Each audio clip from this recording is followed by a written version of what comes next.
Guys, क्या आपको कभी प्यार हुआ है? मेरे हिसाब से हम सभी को प्यार हुआ है, पर क्या आपको कभी ऐसे इंसान से प्यार हुआ है जो हमारे कम्युनिटी से बिलोंग ही नहीं करता हो? हम कभी सोच ही नहीं सकते कि हम अनजाने में किसी ऐसे इंसान से प्यार कर बैठते हैं जिसके पास कोई सुपर नेचुरल पावर हो। पर आज मैं जो ड्रामा लेकर आई हूँ वो आपको सोचने पे मजबूर कर देगा। तो वीडियो को स्टार्ट करने से पहले आप सभी को इस ड्रामा के सीजन 1 के कुछ इंपॉर्टेंट बातें एक्सप्लेन कर देती हूँ, जिससे कि आपको इसके सीजन 2 को समझने में कोई दिक्कत ना हो। ये कहानी हमारी शिया और हमारे जियांग के आजू बाजू में घूमती है। शिया एक लेडी वैम्पायर है, यानी कि एक पिशाच, पर शिया कोई जानलेवा वैम्पायर नहीं है। उसे किसी भी इंसान की खून पीने की जरूरत नहीं है। वो बस किसी इंसान को टच करके अपने आप को चार्ज कर लेती है। आप ये समझ सकते हो कि वो किसी भी इंसान को टच करके उसकी एनर्जी ले लेती है और इसी तरह वो अपनी लाइफ को जीती है। और वो अपने फैमिली को छोड़ के सिटी में आ गई है और शिया एक मॉडर्न वैम्पायर है। और अगर बात करें जियांग की तो उसे साफ सफाई से बहुत ज्यादा प्यार है, क्योंकि उसे OCD है। और मैं बता दूं, OCD एक ऐसी बीमारी है जिसमें आप गंदगी को देखना भी नहीं पसंद करोगे। और बात करें इनकी लव स्टोरी कैसे स्टार्ट हुई थी, कि मैं बता दूं, शिया और जियांग कॉन्सिडेंसली एक दूसरे के पड़ोसी बन गए थे। और जब शिया ने जियांग को टच किया था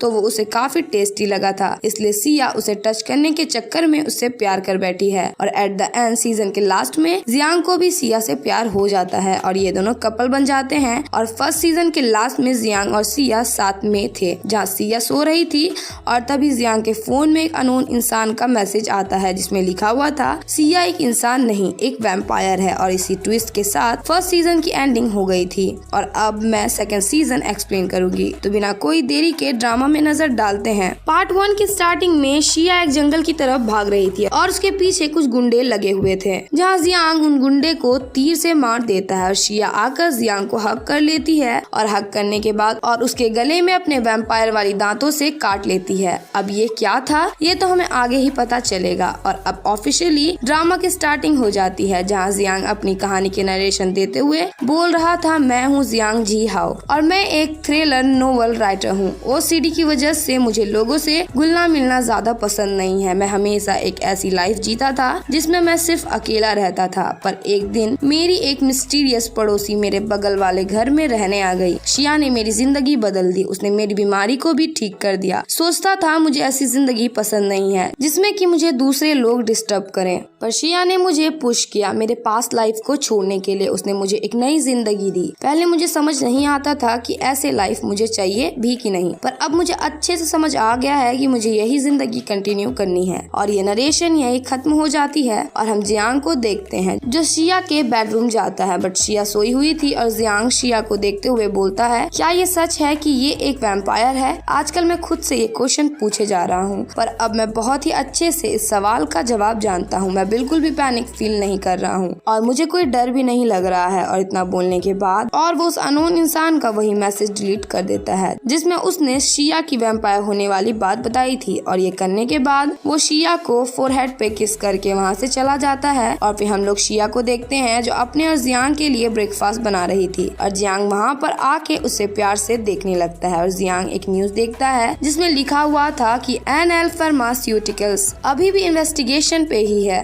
शिया की पॉपुलैरिटी प्लमटेड हो रही है गेनिंग के नेम पे पॉइजनस ड्रग एडवर्ल्ड की वजह से। और ये न्यूज जियांग देखता है बट शिया को बताता नहीं है और वो शिया से पूछता है उसका काम कैसा चल रहा है। और मैं बता दूं कि शिया एक एक्ट्रेस है और शिया को याद आता है कि उसका क्रू मेंबर उसके साथ कितना बुरा बिहेव करता है, बट शिया इस बारे में जियांग से झूठ बोलती है कि उसका काम सही चल रहा है। किन ग्रैंड ने उसे एक टीवी सीरीज दी है और उसके क्रू मेंबर उसे काफी अच्छा ट्रीट करते हैं। तो जियांग बोलता है तब तो सही है, पर शिया मैं बस तुम्हें इतना बोल रहा हूँ, अगर तुम्हें किसी भी चीज की जरूरत पड़े या तुम्हें कोई भी बात किसी को बतानी हो तो मैं उम्मीद करता हूँ वो पहला इंसान मैं ही हूँगा। और फिर हम लोग जिनबा को देखते हैं जो एक सिंगर होता है और वो अपने कॉन्टेस्ट पे था और वो शिया का फ्रेंड भी था और साथ ही साथ वो शिया को लाइक भी करता है। और जिनबा भी एक वैम्पायर ही है शिया की तरह। और फिर कॉन्टेस्ट खत्म होने के बाद जिनबा के पास उसकी फैन आती है उसका ऑटोग्राफ लेने के लिए और जिनबा उसके साथ हैंडशेक करने के बाद अपनी भूख मिटा लेता है, यानी कि उसकी एनर्जी चूस लेता है। और तभी वहाँ जिनबा का बेस्ट फ्रेंड शू हुआन आता है और उसे इसके लिए डांटने लगता है और उसे बोलता है तुम पहले ऐसे नहीं थे।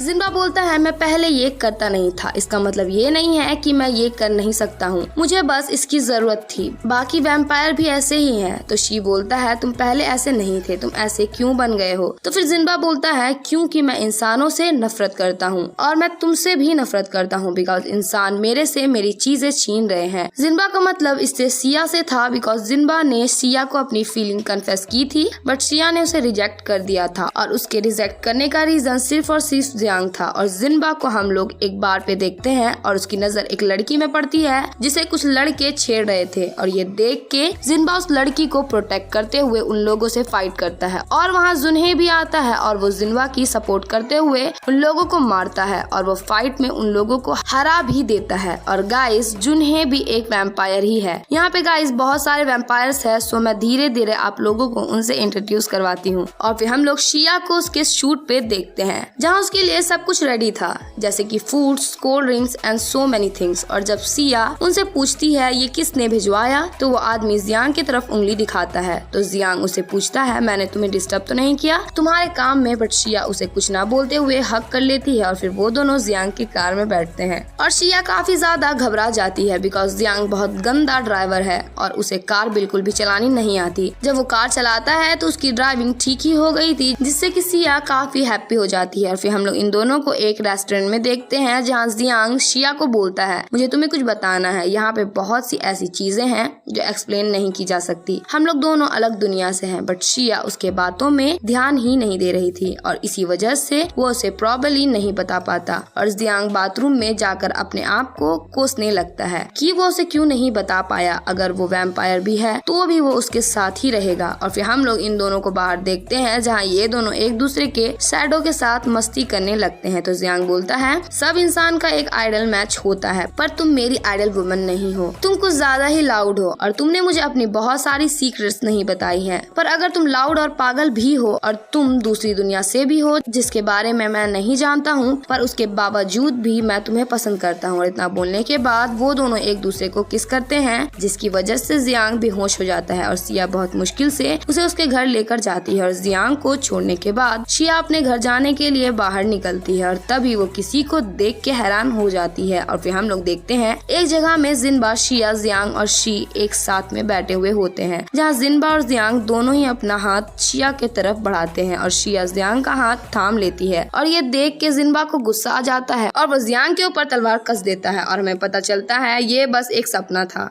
वो भी जियांग का। और इस सपने की वजह से जियांग काफी डर जाता है। और फिर हम लोग शिया को और उसके फादर को साथ देखते हैं जहाँ वो उसे जियांग के साथ रहने की वजह से काफी डांट रहे थे और वो शिया का फोन उससे छीन लेते हैं। इधर जियांग शिया के घर जाता है बट जब वो उसे नहीं मिलती तो उसे वो कॉल करता है बट उसका फोन ऑफ बताता है। और तभी जियांग के पास जुन्हे का कॉल आता है उसके न्यू नोवेल के लिए और जियांग उसे मिलने के लिए बॉक्सिंग क्लब जाता है जहाँ उन्हें उसे फाइट करने के लिए इन्वाइट करता है और वो दोनों ही काफी अच्छे से फाइट करते हैं। और फिर जियांग जुन्हे को अपनी न्यू नोवेल के बारे में बताता है जो कि उसकी ही कहानी पे बेस्ड थी बट जियांग उसे बताता नहीं है कि वो उसकी और शिया की कहानी है। बट जुन्हे को तो खुद ही समझ आ गया था कि वो अपनी और शिया की ही बात कर रहा है और जुन्हे उसे और नेगेटिव बात बोल देता है कि ये नोवेल की थीम है वैम्पायर्स में और ये सही साइन नहीं है कि एक इंसान और वैम्पायर रिलेशन में रहे। और जब जियांग घर आता है तब वो जुन्हे के बोली हुई बात को ही सोच रहा था और हम देखते हैं जियांग ने शिया को बहुत सारे मैसेजेस किए हैं बट उसका कोई भी रिस्पांस नहीं आया। और फिर हम लोग शिया को देखते हैं जो अपनी वैम्पायर फैमिली के साथ डिनर कर रही थी और उसकी फैमिली में है उसका भाई यांग, उसकी बहन लैंजी और उसकी मदर मिसेस ली। तभी वहाँ मिस्टर ली आ जाते हैं जो उन सबको बोलते हैं हम सबको इंसानों की जरूरत है बस उनकी एनर्जी के लिए और तुम लोग सब एक चीज हमेशा याद रखना, इंसान हमारे लिए बस खाना है, उससे ज्यादा कुछ नहीं। और ये बात स्पेशल मैं शिया को ही बोल रहा हूँ, इसे तुम याद रखना, जब देखो तुम मेरी बनाई हुई रूल को भूल जाती हो। और वहाँ जिन्बा आता है जिसे मिसेस ली काफी प्यार से ट्रीट करती हैं। और इधर जियांग अभी भी शिया के घर में ताका झाकी कर रहा था ये जानने के लिए कि वो घर में है भी कि नहीं और उससे रहा नहीं जाता तो वो उसके डोर के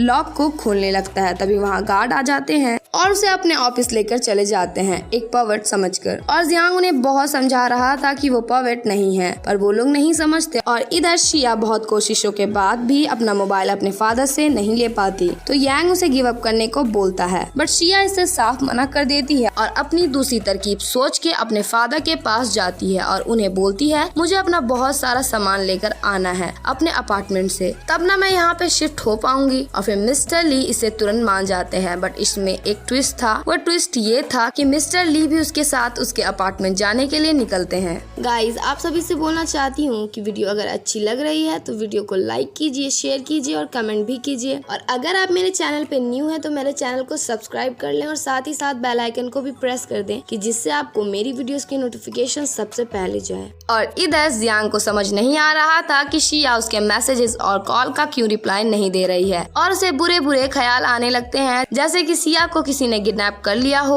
और शिया जैसे ही अपने अपार्टमेंट के बाहर मिस्टर ली के साथ आती है, तभी वहाँ जियांग आकर उसे पूछने लगता है कि तुम कहाँ थी और ETC। और शिया उसे इशारा करके चुप होने को बोलती है और उसे बता देती है कि वो उसके फादर हैं। और जियांग तो उसे ऐसे इग्नोर करके चला जाता है जैसे कि वो उसे जानता ही ना हो। और फिर शिया अपना सारा सामान मिस्टर ली को दे के गाड़ी के पास जाने बोलती है और वो डॉल ढूंढने के बहाने जियांग से मिलने को जाती है। और वो जियांग को सारी बातें बताती है, कैसे उसका मोबाइल छीन लिया गया और वो उसे 2 दिन के लिए उससे कांटेक्ट करने को मना करती है और बोलती है 2 दिन बाद हम लोग एक दूसरे को फिर से देख पाएंगे। और जियांग शिया को लास्ट बार किस करके बोलता है मैं तुम्हें पसंद करता हूँ और मैं तुम्हारा इंतजार करूंगा। और फिर मिस्टर ली और शिया वहाँ से चले जाते हैं। और इधर हम लोग लैंजी को देखते हैं जिसके पास जियांग आता है और उसे बोलता है मैं शिया को ढूंढने आया हूँ, क्या उसे ग्राउंडेड कर लिया गया है। तो फिर लैंजी बोलती है मुझे पसंद नहीं आया ये वर्ड जो तुम बोल रहे हो, शिया ने बस अपना घर छोड़ा था तो हम लोग सब घबराए हुए थे उसकी सेफ्टी के लिए, सो इसलिए हम उसे वापस लेकर आ गए। तुम्हें ऐसा क्यों लगता है कि वो तुम्हें डेट कर रही है। तो फिर जियांग बोलता है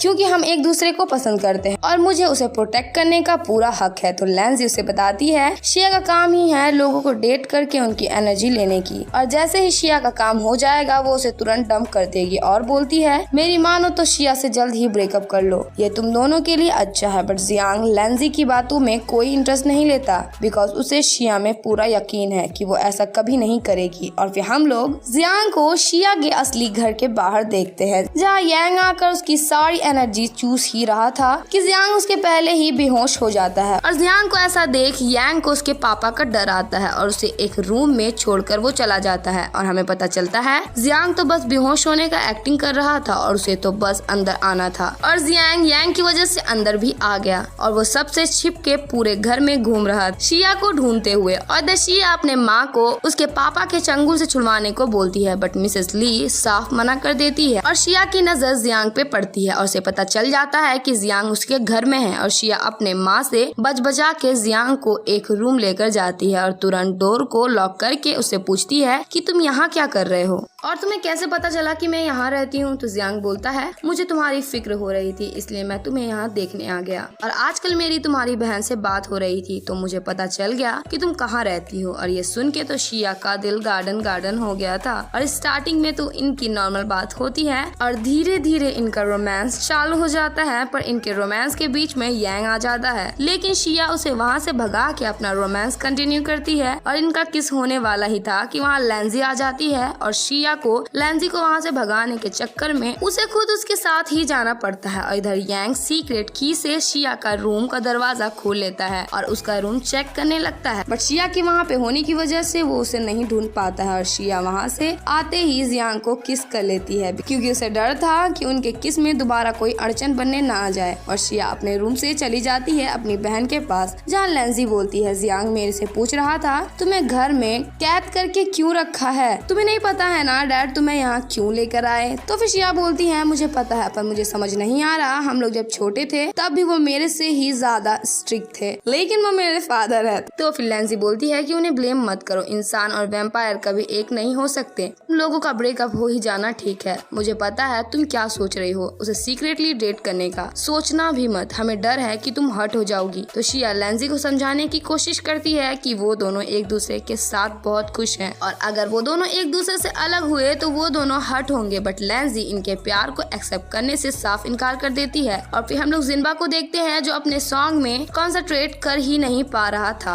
और जिन्बा को याद आता है कि कैसे बचपन में शिया उसे बोला करती थी अगर वो एक दिन खो गई तो क्या वो अपना सब कुछ देकर उसे वापस लेकर आएगा। और इसे जिन्बा अग्री करता है कि चाहे कुछ भी हो जाए, शिया कहीं भी रहे, वो उसे ढूंढ कर ही लाएगा। और फिर हम लोग जुनहे और उसका असिस्टेंट जुनशियू को देखते हैं, जहाँ जुनशियू बोल रहा था आपने प्रीवियसली सजेस्ट किया था जिन्बा का इंटरव्यू लेने को, उसका शेड्यूल आज ही है। और फिर हम लोग जिन्बा को देखते हैं जिसका इंटरव्यू चल रहा था और जिन्हें एडिट रूम से सब कुछ देख रहा था। और फिर जिन्बा का इंटरव्यू खत्म होने के बाद जुनहे उसे बोलता है तुम थके नहीं एक्टिंग करते करते। वो उसके फेक स्माइल की बात कर रहा था तो जिन्बा बोलता है ये तुम्हारा बिजनेस नहीं है और ये मेरी लाइफ है, मैं जैसे भी इसे जीऊं, तुम अपनी फिक्र करो। और मुझे पता है तुम मुझे ये सारी शोज क्यों दे रहे हो, तुम्हें भी मुझसे कुछ चाहिए ही होगा तब ना इतना मेरे लिए कर रहे हो, बट मैं तुम्हें बता दूं मैं तुम्हारा कभी ग्रेटफुल नहीं होऊंगा। बट जुनहो उसे ये बोल चला जाता है कि वो उसकी फिक्र करता है और उसे उससे कुछ भी नहीं चाहिए। और दर्शिया यांग से मांग कर बहुत सारे पोटैटो चिप्स लेकर आ जाती है और वो चिप्स लेकर जियांग को खिलाती है तो जियांग बोलता है तुम ठीक हो, वो मेरे लिए सही है, बट हमें ये जानने की कोशिश करनी चाहिए तुम्हारे फादर तुम्हारे साथ ऐसा क्यों कर रहे हैं, कहीं ये मेरी वजह से तो नहीं। बट शिया उसे ये बोल कंसोल कर देती है कि उसके फादर बहुत ओल्ड फैशन आदमी है और वो उसके बारे में उनसे बाद में बात करेगी। पर तभी वहाँ उसके डैड आ जाते हैं और उन्हें साथ में देखकर बोलते हैं तुम्हें बात करनी है ना, तो चलो बात कर ही लेते हैं। और इसी के साथ इस पार्ट की एंडिंग हो जाती है।